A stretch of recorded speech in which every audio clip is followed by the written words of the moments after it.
When I first started in my business, I was only making $55 per client. What? Now my clients pay me thousands of dollars because they trust my expertise and they know that I can get them results. If you're interested in raising your rates and you've been really scared about pricing, make sure you watch this episode.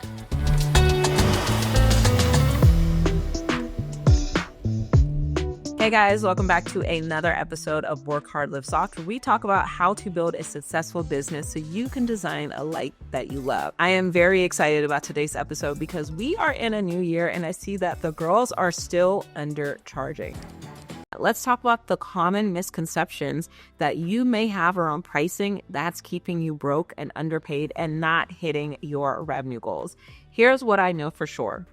You are undercharging because you either don't believe in your value, or you're not aware of it, or because you're counting other people's pockets, which we're going to talk about, or because you have an unhealthy relationship with money. And so what I want us to uncover in this episode is how you can price based on your value. So you are pricing appropriately.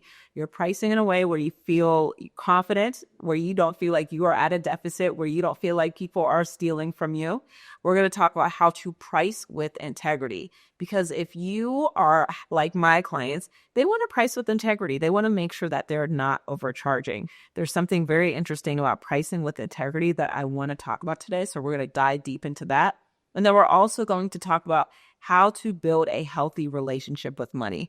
Because in order to make money move for you, you need to first have a healthy relationship with it. So let's go ahead and dive in. Remember when I first started my business, I felt lucky that people were paying me. I was making anywhere between $35 to $60 per project. And I was mainly doing MySpace pages, business cards, club flyers, logo design. And all I knew was I had a skill and people were offering me money. And I think I felt lucky because I was doing something that I was already doing for fun and for free anyway. And one thing that I have recognized that I dealt with as well is I see a lot of women who feel like the only way that they can make good money is if they are doing something that they don't enjoy. And I think that's been a common misconception about making money. You can only make a lot of money if you are at a job that you don't like.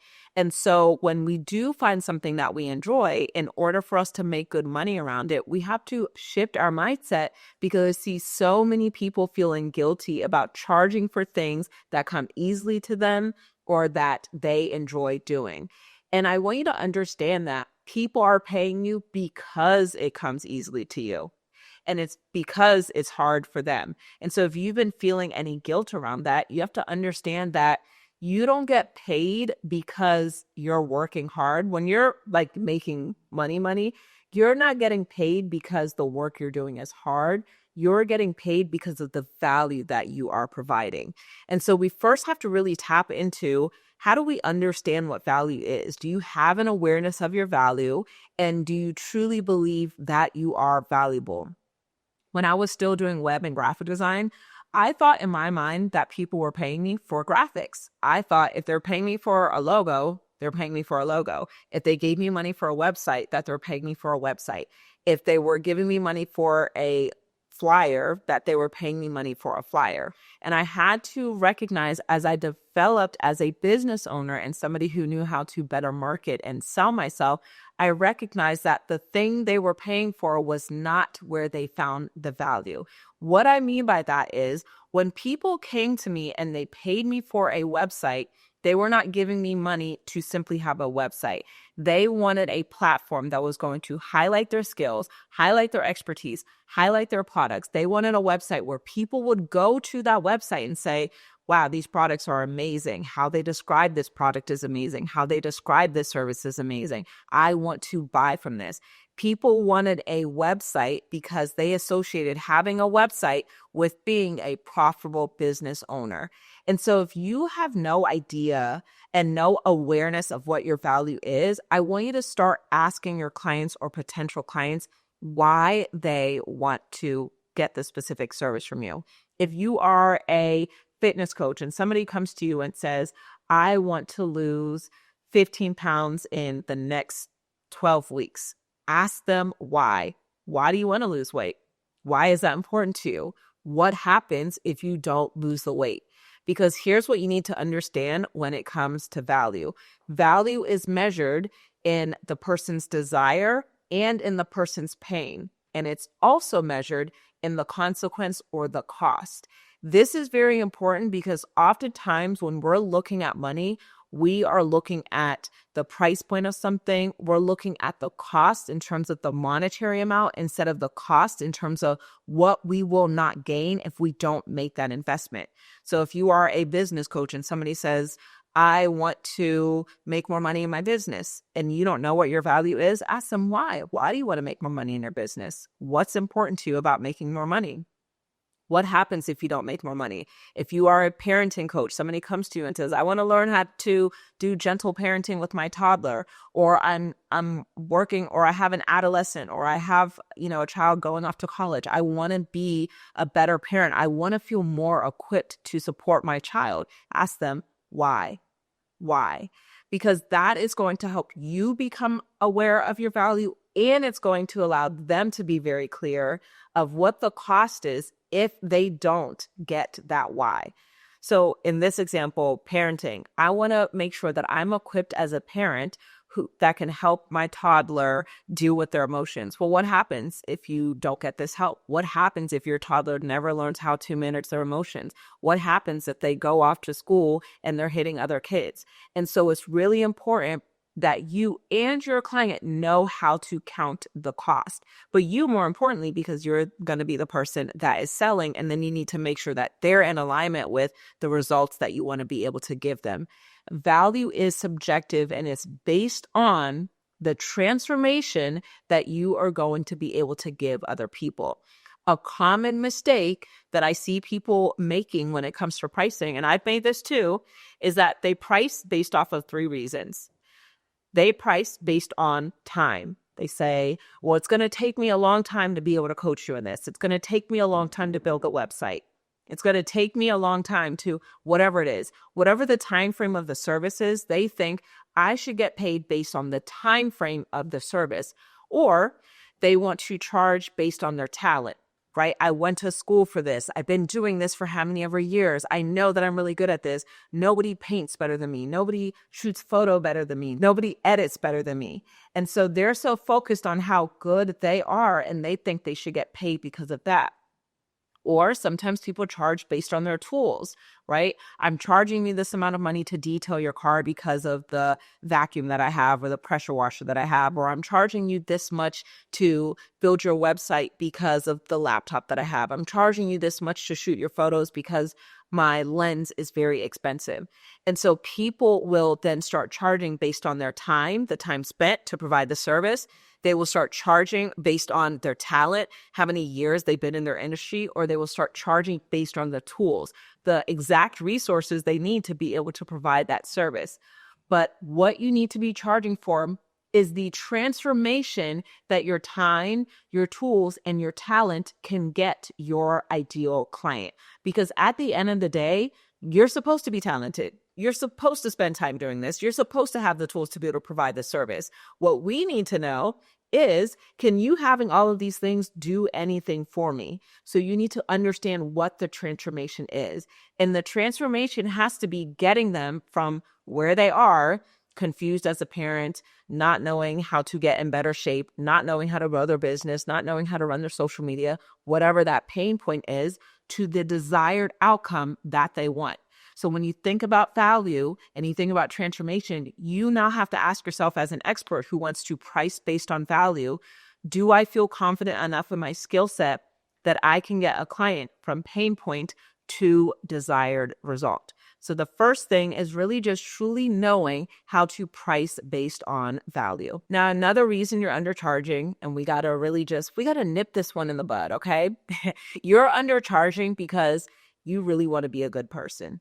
You want to charge with integrity. And I get it, because a lot of my clients, especially being women of faith, they want to make sure that they are not sabotaging anybody. They're not, making anybody go broke for whatever their prices are. When I tell people to charge high ticket, in their mind, they're thinking, how could that other person ever be able to afford it? And I remember posting one time on Threads There was a time in my business where I wouldn't be able to afford how much I charge right now. And still, I charge what I charge right now because I know the value that I bring to the table. So, what's really important to understand is that when you're pricing based on value, that you're not counting other people's pockets, because that's your mistake. That is where you're going wrong. You're counting other people's pockets, and it's not your responsibility to know what's in somebody's bank account. It's your responsibility to make sure that you are providing the level of value that you charge for. It is not your responsibility to know what's in somebody's pocket, what's in their bank account. It is only your responsibility to make sure you are providing the level of value that you are charging for. That is pricing with integrity.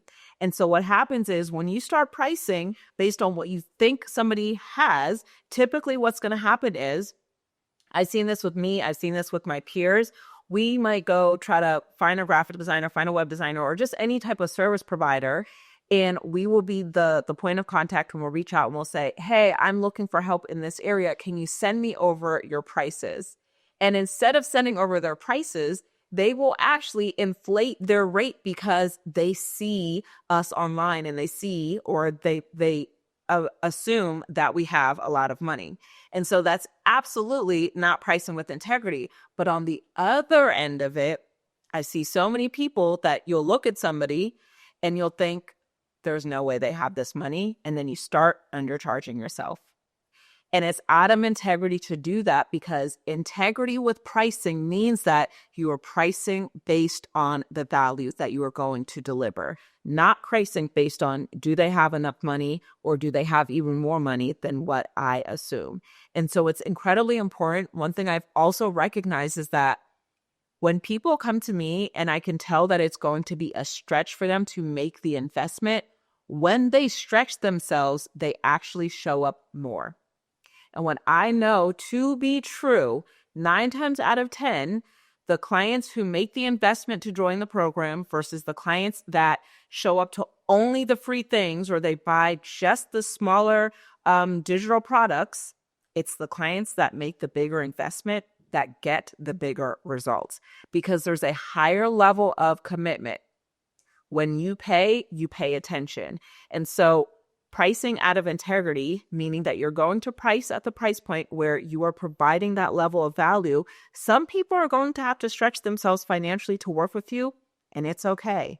It's not a bad thing to allow people to stretch themselves. It's not a bad thing if somebody can't afford you right now and they need to come back 6 months later when they can afford it. I know that your good heart wants to reduce your rate. I know that your good heart doesn't want to reject anybody. I know that your good heart cares about people more than you care about money. But that doesn't mean that you get to go around constantly underpricing and undercharging yourself. Because what is going to happen if you continue to do that is you are going to subconsciously start having resentment for the people that you are allowing to steal from you. Because that's exactly what happens when you allow people to take from you more than what you are giving them. That's stealing. If I go inside of Target right now and I go into self-pay and I scan 3 out of 8 items, that's stealing. I didn't give them all of the money that was owed to them. And so you definitely need to be mindful that you don't become resentful because you continue to undercharge and you weren't responsible and courageous enough to price based on value. And the last reason that you're likely undercharging is because you don't have a healthy relationship with money. You might see money as something that is fleeting that you need to hold on to. And so when you're charging other people, you get nervous that you are taking money from them. It is important to understand that when you are selling, you are not taking, you are exchanging. It is value in exchange for value. They are giving you value in the form of money, and you are giving them value in the form of a service. So if you feel nervous about any of that, stop being so nervous. You have to feel confident in the value that you are providing. Here's what I've learned about money as I've grown my wealth. I recognize that money has to be in constant movement and circulation. And before I really understood wealth, I worked hard to save my money. But when I learned about wealth, I recognized that I needed to move my money into different investment accounts. And so this is not an episode about making investments into stock or making investment into real estate. It is simply, though, about understanding that money is supposed to be invested. So when people are making an investment in themselves through you, that is a good thing. And so here are the three things that I recognize that we all do with money. The first thing is that we all receive money. Second thing is we all reject money. And the third thing is that we all release money.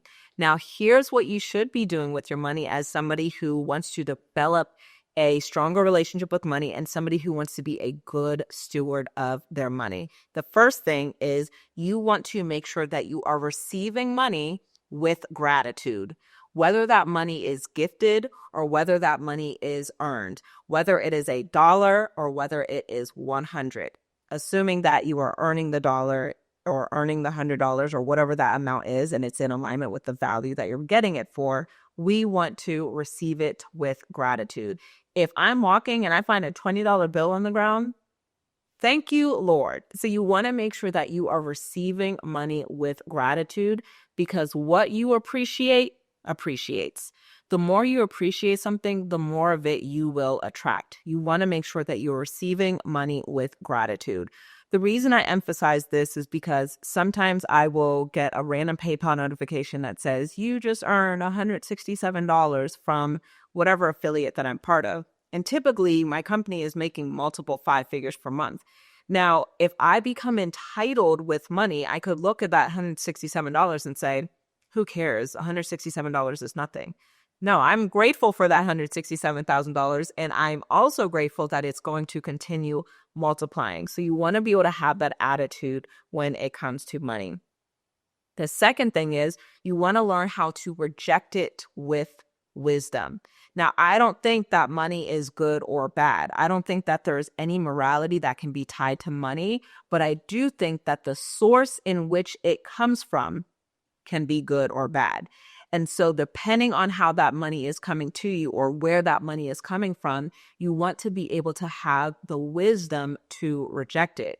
If somebody robbed a bank and they ran up to you and they're like, here, quick, take this $1,000.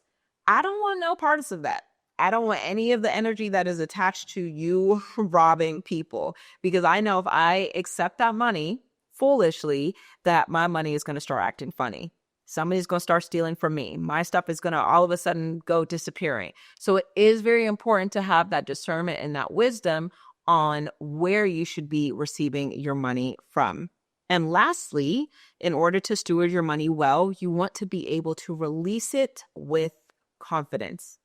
Release it confidently. Release it knowing I'm going to get that return on investment. Release it knowing whether my return comes from this source or it comes from somewhere else, it's going to come back because I believe in the thing that I'm investing in. And I am the thing that I'm investing in, right? Whether I am making an investment in myself through coaching, through personal training, through therapy, whatever it is, I know I'm going to get that return because I am good ground and I'm sowing into myself and there will be fruit produced. So you have to truly believe in yourself and you truly have to believe that you are going to get the return. And in order to really believe that, you have to be able to release it with confidence. Stop trying to hoard your money. Stop trying to hold on to it. Money in itself holds no value. The reason we want money is because what? We want to release it to get things that we want. We want money for the nice house. We want money to get our hair done. We want money to buy the plane ticket. We want money so we can get rid of it to get what we actually want. Having a bunch of money does nothing for us. Being able to have experiences, being able to get access to the best things, that is truly what we want. Now, here's what I see with people who have an unhealthy relationship with money. When it comes to receiving money, they receive it with guilt. You shouldn't have, oh my God, I can't believe this person paid me. I feel like it's such a favor that people paid me for this service. No. Why are you feeling guilty about receiving money for a service? Why are you feeling guilty about receiving money that you found on the ground? It's not like you ran up into somebody's home and snatched money out their pocket. It's not like with your client, you went to the bank and committed fraud and stole their money. When you receive money from a client, especially when you know that you're doing good work, there's nothing to feel guilty about. The only reason you should ever feel guilty is if you know for sure you are not providing the value that they are paying for, but you should feel very confident in that. So there's no reason to feel guilty when it comes to receiving money. Another thing that I recognize with people who don't steward their money well, or people who have an unhealthy relationship with money, is that they reject it in fear and insecurity. Somebody says, "Oh my God, I love your work. I would love to work with you. Can I pay you how much ever to do this for me?" And you know, deep down, you're like, yo, that's the most amount of money anybody has ever offered me. And you're going back and forth with yourself in your head, like, should I take this? Should I not? I can't accept this. There's no way I could do this. Stop rejecting money. When people notice your value and they want to pay you for your value, stop rejecting it. Would you go to a salary negotiation and they're saying, hey, we want to give you $10,000 extra in your salary because we love the work that you've been doing. You've been really putting in work. You've been such a great leader. Would you be like, no, I don't want it because I don't deserve it? If you want to do that at a 9 to 5, don't do it in your business. Start accepting money confidently instead of rejecting it in fear and insecurity. And last but not least, what I see with people who aren't a good steward of their money, or they have an unhealthy relationship with money, is that they release it with hesitancy. They are shaking when they're giving the money to the cashier. They are trembling their voice when they're giving their credit card information over the phone. They are so nervous. You have to be able to release that money with confidence. And if you truly, honestly don't know, I've had some people say, I need to go pray about it. And for some people, I just laugh because it's like, I know you're saying that because you're scared, because you've been praying and God's like, here's the course. I've been telling you to get this course. And now all of a sudden you want to go pray about it, but you've already been praying about it. But there are some instances where you're like, I feel like this is good, but because I'm not settled in my spirit, I actually do need to go pray about it. But praying about something is not an excuse to then go sit and procrastinate for another 6 weeks. Go pray. If it's in alignment, God's going to give you the answer quickly. That's truly how he moves. If it's in alignment, you will get the revelation quickly. So release it with confidence and not hesitation. So it's so important to be able to have a healthy money mindset. So if you've been struggling with your pricing, you're undercharging, you are not receiving money, you're not attracting clients who are at the caliber that you desire, you have to ask yourself, am I pricing with value? Do I actually know what my value is? Am I pricing with integrity, or do I keep underpricing because I'm trying to be a good person, but at the end of it all, I'm actually playing myself and I'm building up resentment, which is not the characteristics of a good and honorable person? And do you actually have a good and healthy relationship with money? Do you know how to steward money well? So I want to challenge you right now. Let me know in the comments, what are some areas that you need to work on with your money mindset? We want to be able to support you. And if you're like, listen, Maya, I know that I want to make a lot of money. I'm tired of undercharging. I'm ready to launch something and put it out into the world. I want to gift you our launch kit. Go to builttoimpact.com/launch kit, and we will give you our blueprint on how we help our clients launch, increase their rates, and have consistent 5-figure launches. So go out there, download the launch kit, think about the prices you want to charge, and go make good money. All right? Work hard, live soft, and I'll catch you later.